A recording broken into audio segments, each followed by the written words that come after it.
بسم اللہ الرحمن الرحیم الحمد للہ رب العالمین والصلاة والسلام على سید الانبیاء والمرسلین وعلى آلہ واصحابہ اجمعین اما بعد فقد قال النبی صلی اللہ علیہ وسلم ان اللہ فی عون العبد ما كان العبد في عون أخيه عليه الصلاة والسلام المؤمن للمؤمن كالبنيان يشد بعضه بعضا ثم شبك أصابعه۔ آج کی اس باعظمت نورانی مجلس کے صدر محترم حافظ ریاض احمد صاحب دامت برکاتہم اور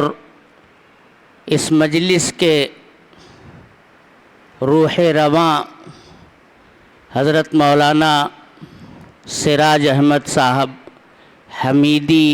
دامت برکاتہم العالیہ اور ہم تمام خردوں کے چھوٹوں کے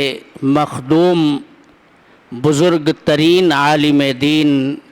حضرت علامہ محمد عمر صاحب دامت برکاتہم العالیہ اور اس علاقے کی شناخت بنی ہوئی ایک عظیم ہستی، شاعری کی دنیا میں اپنی مثال آپ، جن کے چھوٹے بڑے کئی رسالے نعت، نظم اور حمد پر مشتمل خود میں نے بھی اپنے بچپن میں ہی دیکھے ہیں۔ مدرسہ عربیہ مصباح العلوم روضہ بڑی کثرت سے حضرت تشریف لایا کرتے تھے اور دینی تعلیم کے تحت وہ پورے علاقے کا دورہ کرتے تھے۔ میری مراد حضرت مولانا مجیب احمد صاحب مدظلہ العالی کی ہے، جنہیں مجیب بستوی کے نام سے پورا ہندوستان کا پڑھا لکھا طبقہ الحمدللہ جانتا ہے۔ اسی طرح آج کی یہ مجلس جس بزرگ اور معتبر عالم دین کی آمد پر بطور استقبال اور ان کی خدمت میں ایک طرح کی تہنیت اور سپاس پیش کرنے کے لیے منعقد کی گئی ہے، حضرت مولانا حلیم اللہ صاحب قاسمی دامت برکاتہم صدر جمعیت علماء مہاراشٹر اور آپ ہی کے آس پاس کی ایک بڑی عظیم ہستی، معروف عالم دین اور تجارت کے میدان میں اپنی ایک الگ ہی پہچان اور شناخت بنانے والی شخصیت حضرت مولانا اشتیاق احمد صاحب قاسمی، حضرت مولانا کلیم اللہ صاحب، حضرت مولانا اسجد اللہ صاحب، میرے رفیق سفر حضرت مولانا عبد الواحد صاحب اور یہاں کے معزز علماء کرام، بزرگان دین، نوجوان ساتھیوں اور عزیز طلباء، میں نے حضرت مولانا سراج احمد حمیدی صاحب سے معذرت کی کہ حضرت کی موجودگی میں ہم چھوٹوں کو بولنا یہ بڑا مشکل ہوتا ہے، لیکن انہوں نے کہا کہ چند منٹ کے لیے آپ مائک پر آ جائیے اور خدمت خلق کے عنوان پر مختصر سی بات کر دیجیے۔ میرے محترم بزرگوں اور دوستوں، خدمت خلق کا عنوان مذہب اسلام کے اندر ایک جلی عنوان ہے۔ جس کے تعلق سے قرآن کریم کے اندر بھی آیات موجود ہیں اور پیغمبر علیہ الصلاۃ والسلام کی آپ زندگی اٹھا کر کے سیرت پڑھیے، آپ کا اسوہ پڑھیے، تو جا بجا آپ کو یہ بات ملے گی کہ ہم سب کے آقا تاجدار مدینہ جناب محمد الرسول اللہ صلی اللہ علیہ وسلم، جیسا کہ آپ کے بارے میں قرآن نے کہا ہے وَمَا أَرْسَلْنَاكَ إِلَّا رَحْمَةً لِّلْعَالَمِينَ، ہم نے آپ کو تمام جہان والوں کے لیے سراپا رحمت اور مہربانی بنا کر کے اتارا ہے۔ آپ کی زندگی سے میرے محترم بزرگوں اور دوستوں یہ صفت رحمت، ہمدردی، انسانیت کی غمخواری اور غم گساری کا آپ کو جا بجا میرے دوستوں واقعات ملیں گے۔ وہ لوگ جو جناب محمد الرسول اللہ صلی اللہ علیہ وسلم کے ساتھ عداوت رکھتے تھے، جنہیں دشمنیاں رکھنے میں مزہ آتا تھا، جو صرف اپنے آپ تک نفرت کو محدود رکھنا نہیں چاہتے تھے، بلکہ جس طرح اس زمانے میں افواہوں کا بازار گرم ہوتا ہے اور الٹے سیدھے پروپیگنڈے کیے جاتے ہیں اور لوگوں کے دلوں کو ورغلا کر کے کسی کے خلاف آمادہ کیا جاتا ہے، اس زمانے میں اگرچہ social media, print media, electronic media کا زمانہ نہیں تھا، لیکن ایک دوسرے کے پاس جا جا کر کے پیغمبر آخر الزماں جناب محمد الرسول اللہ صلی اللہ علیہ وسلم کے خلاف بھڑکانا، لوگوں کے دلوں میں یہ یقین بیٹھانا کہ آپ جو باتیں اپنی زبان سے نکالتے ہیں اور جن سے تأثر لیے بغیر ایک انسان نہیں رہ سکتا ہے، وہ کہانت کی باتیں ہیں، وہ اکتساب کرتے ہیں، کہیں اور سے اس کو حاصل کرتے ہیں اور اپنا کلام بنا کر کے لوگوں کے درمیان میں پیش کرتے ہیں، لوگ اس سے متاثر ہوتے ہیں اور لوگوں کے گھر گھرانے میں ایک دوسرے کے ساتھ جھگڑا لگانے کا کام آپ کرتے ہیں۔ اس طرح کی میرے محترم بزرگوں اور دوستوں پیغمبر کی شان میں باتیں کی جاتی تھی، نفرت اپنی حد تک محدود نہیں رکھتے تھے، پروپیگنڈے کیا کرتے تھے، افواہوں کا بازار گرم کیا کرتے تھے۔ ان دشمنوں کے اوپر جب پیغمبر علیہ الصلاۃ والسلام کو پوری طاقت حاصل ہوئی، آپ جو چاہتے وہ کر سکتے تھے، چنانچہ صحابہ کرام رضوان اللہ تعالی علیہم اجمعین کے مجمع کے ساتھ شاہانہ میرے دوستو انداز ہونا چاہیے تھا، لیکن نہیں، آپ علیہ الصلاۃ والسلام سراپا تواضع تھے، سراپا انکسار تھے، آپ لوگوں کے بیچ میں اپنے آپ کو نمایاں رکھنے کا کبھی بھی اپنے دل میں جذبہ اور احساس نہیں رکھتے تھے۔ آپ کو پتہ ہونا چاہیے، سیرت پڑھنے سے یہ معلوم ہوتا ہے کہ بسا اوقات آپ کسی مجمع میں تشریف فرما ہوتے تھے، آنے والا آپ کی تلاش اور جستجو کرتا تھا، اسے پتہ ہی نہیں چلتا تھا کہ اس میں پیغمبر کون ہے، کیونکہ ہماری اور آپ کی طرح سے نبی اکرم صلی اللہ علیہ وسلم نے منصب رسالت و نبوت پر فائز ہونے کے باوجود، یعنی آپ وجہ تخلیق کائنات ہیں، اگر آپ کو اس دنیا میں برپا کرنا نہ ہوتا تو زمین و آسمان کا میرے دوستو یہ کارخانہ سجایا نہ جاتا۔ اتنے بڑے پیغمبر نے اپنے لیے کوئی اقتدار والی کرسی یا منصب کا اونچا مقام کبھی پیدا کرنے کی کوشش نہیں کی۔ آپ کے سامنے تو وہ بلندیاں تھیں جنہیں انسانیت کو جہاں تک پہنچانے کے لیے ایک فکر دامن گیر تھی کہ یہ انسانیت جو اپنے کالے کرتوت کی وجہ سے، عقیدہ کی خرابی کی وجہ سے جہنم کے راستے کے اوپر چلی جا رہی ہے اور جہنم کے دہانے پر کھڑی ہے، کس طرح سے اس پوری کی پوری انسانیت کو جہنم کے راستے سے اٹھا کر کے جنت کی شاہراہ کے اوپر لگایا جائے، تو آپ علیہ السلام اپنے خلاف ہرزہ سرائی کرنے والوں کو، نفرت انگیز باتیں کرنے والوں کو، افواہیں پھیلانے والوں کو، پروپیگنڈے کرنے والوں کو میرے دوستو کبھی منہ توڑ جواب دینے کی فکر میں نہیں رہا کرتے تھے۔ آپ کا ایک کام تھا، ایک مشن تھا، دنیا انسانیت کے دلوں میں جگہ بنانا اور ان کے قلوب کو فتح کرنا۔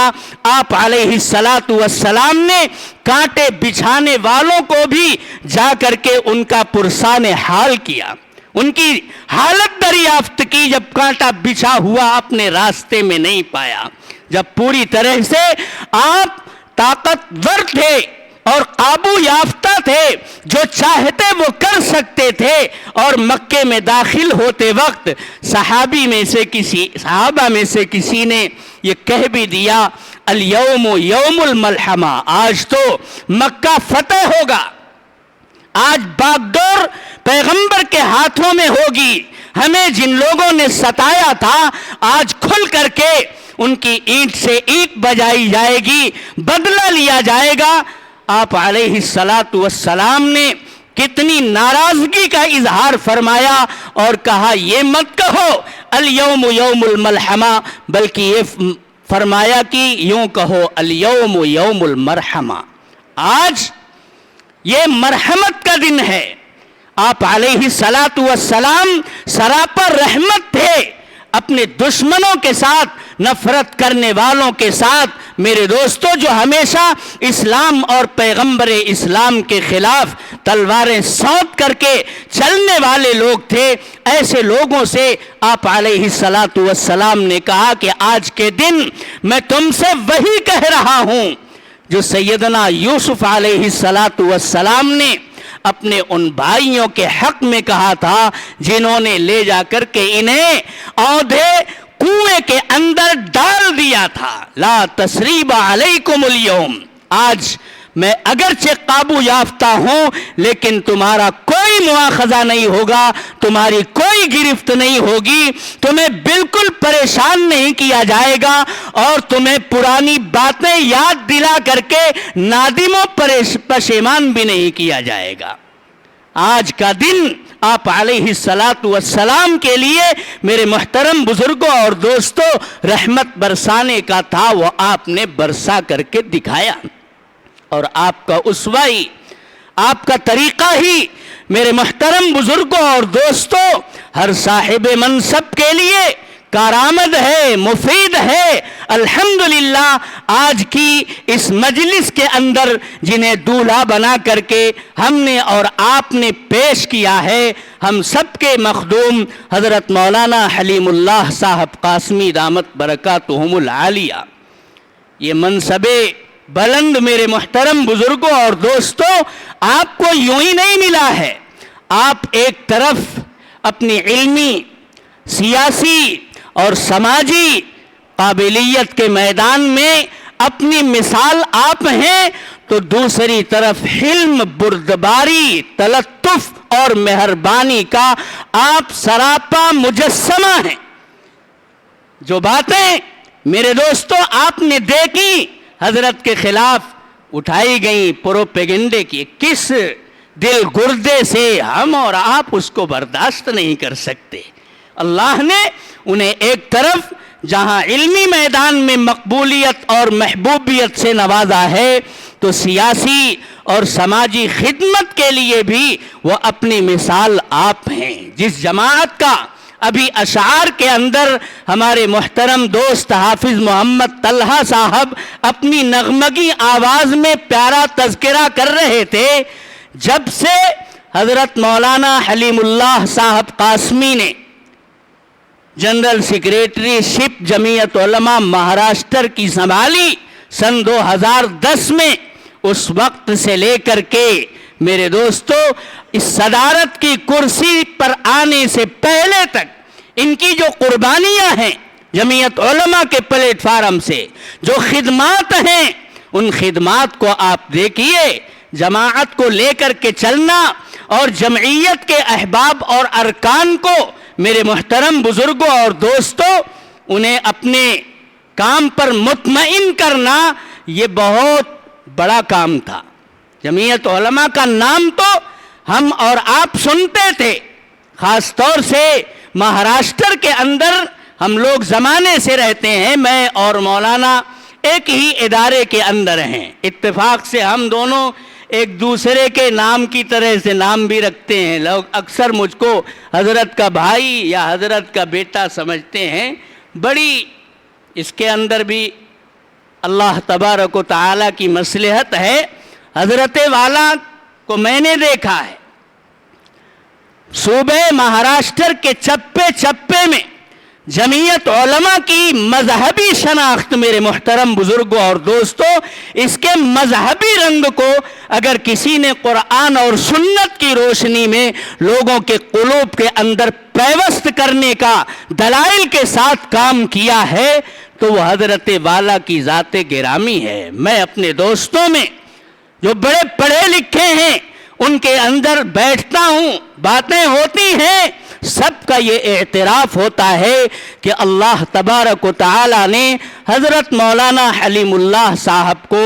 جمعیت علماء کا مزاج اور اس کا منہاج ایسا سمجھا دیا ہے کہ جب وہ گفتگو کرتے ہیں جمعیت علماء کی تاریخ کے تعلق سے تو جمعیت علماء کی محبت لوگوں کے دلوں کے اندر اتار کر رکھ دیتے ہیں، اس کی مذہبی شان کو لوگوں کے دلوں میں پیوست کر دیتے ہیں کہ یہ کوئی معمولی جماعت نہیں ہے، یہ ایک مذہبی اور دینی جماعت ہے۔ جس طرح سے ایک مدرسے میں کام کرنے والا، ایک مکتب میں کام کرنے والا، تبلیغی جماعت اور دعوت کے میدان میں کام کرنے والا، میرے دوستو، کام کرتا ہے اور اسے اپنے پروردگار سے اجر و صلہ کی امید ہی نہیں، اجر و صلہ کا یقین ہوتا ہے۔ حضرت بتاتے ہیں اور یہی حق ہے کہ جمعیت علماء میں جو لوگ اپنا قدم آگے بڑھاتے ہیں، ہر قدم پر اللہ تبارک و تعالیٰ کی طرف سے انہیں اجر و ثواب ملتا ہے، کیونکہ اس جماعت کے خدام نے منصب صدارت سنبھالا تو انہوں نے کوئی تنخواہ اپنے لیے مقرر نہیں کرائی، وہ جنرل سیکریٹری بنے یا کسی بھی عہدے پر یا ان کو رکنیت اور ممبرشپ حاصل ہوئی تو ایسا نہیں ہے کہ اس کے معاوضے میں دنیا انہیں کوئی پیسہ دیتی ہے، ان کی کوئی تنخواہ مقرر کرتی ہے، بلکہ یہ تو جماعت کا کام کیا لے کر کے کرتے ہیں، اس آیت کو سامنے رکھ کر کے کرتے ہیں کہ لا اسألکم علیہ اجرا، میں جمعیت علماء کے پلیٹ فارم سے جو انسانی خدمت کا کام کر رہا ہوں، انسانی خدمت یہ کتنی بڑی میرے محترم بزرگوں اور دوستوں دینی بات ہے اور مذہبی کام ہے۔ آپ پڑھیے روایات کو، جناب محمد الرسول اللہ صلی اللہ علیہ وسلم نے ارشاد فرمایا، ان اللہ فی عون العبد ما کان العبد فی عون اخیہ، الخلق عیال اللہ فأحب الخلق إلى الله من أحسن إلى عياله خیر الناس من ينفع الناس۔ یہ روایات چند ایک میں نے آپ کے سامنے رکھی، آپ کی زندگی اٹھا کر کے دیکھیے،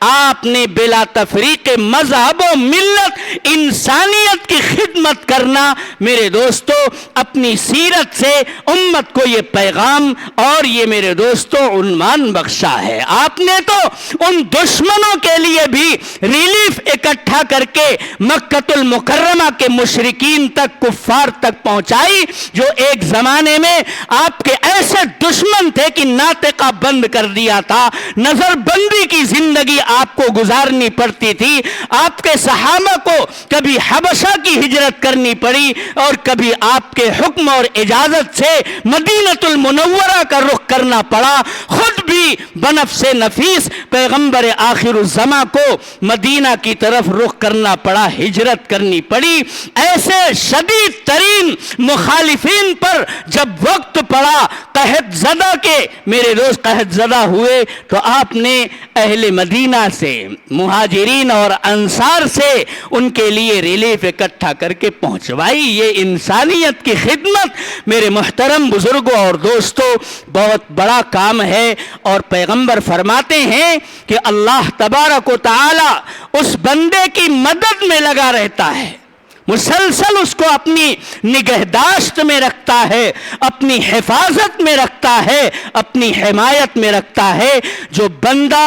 اپنے کسی بھائی کی مدد کے اندر اقدام کرتا ہے، سوچتا ہے، فکر کرتا ہے، جمعیت علماء میرے محترم بزرگوں اور دوستوں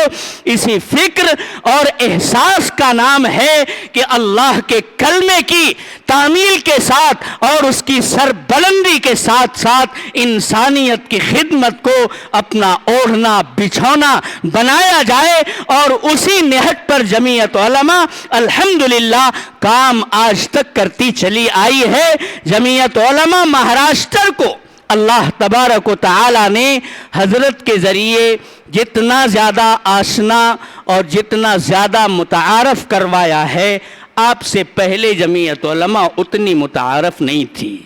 کیا گاؤں ہو، کیا قصبہ ہو، کیا شہر ہو، ہر جگہ پر میرے دوستو اپنے کام کو بالائے طاق رکھ کر کے تمام تر مصروفیات سے یکسو ہو کر کے جمعیت علماء کی طرف سے اگر کوئی آواز آئی تو حضرت والا نے لبیک کہہ کر کے جمعیت علماء کی خدمت اور میرے دوستو اس پلیٹ فارم سے کام کو اپنے لیے سعادت سمجھ کر کے کیا۔ تو ان کا حلم، ان کی بردباری، انسانیت کے ساتھ ان کی ہمدردی اور غمخواری یہ ضرب المثل ہے۔ افواہیں اور پروپیگنڈے وہ تو ہر زمانے کے اندر کام کرنے والوں کے پیچھے لگا دیے جاتے ہیں۔ اللہ تبارک و تعالی ہم سب کو اس برے کام سے محفوظ فرمائے۔ یہ انتہائی غلط بات ہے، شریعت کے اندر اس کی قطعاً کوئی گنجائش نہیں ہے۔ ہم سب کو حوصلہ اور یہ جذبہ ملنا چاہیے کہ اللہ تبارک و تعالی نے ہمیں میں سے اپنے ایک بزرگ اور برتر قابل مبارکباد عالم دین کو اس منصب کے اوپر فائز کیا ہے۔ ہمیں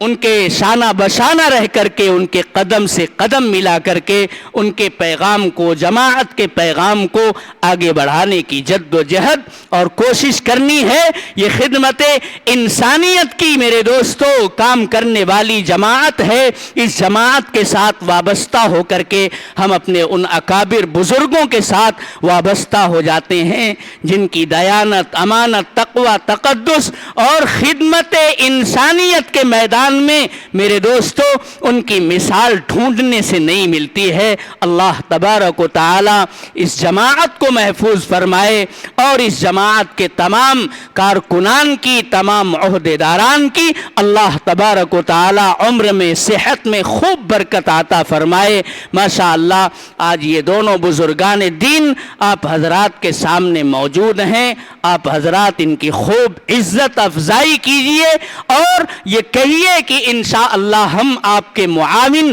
اور مددگار بن کر کے، جماعت کا حصہ بن کر کے اس دینی اور مذہبی جماعت میں کام کریں گے۔ اللہ ہم سب کی خدمات کو قبول فرمائے۔ وآخر دعوانا ان الحمدللہ۔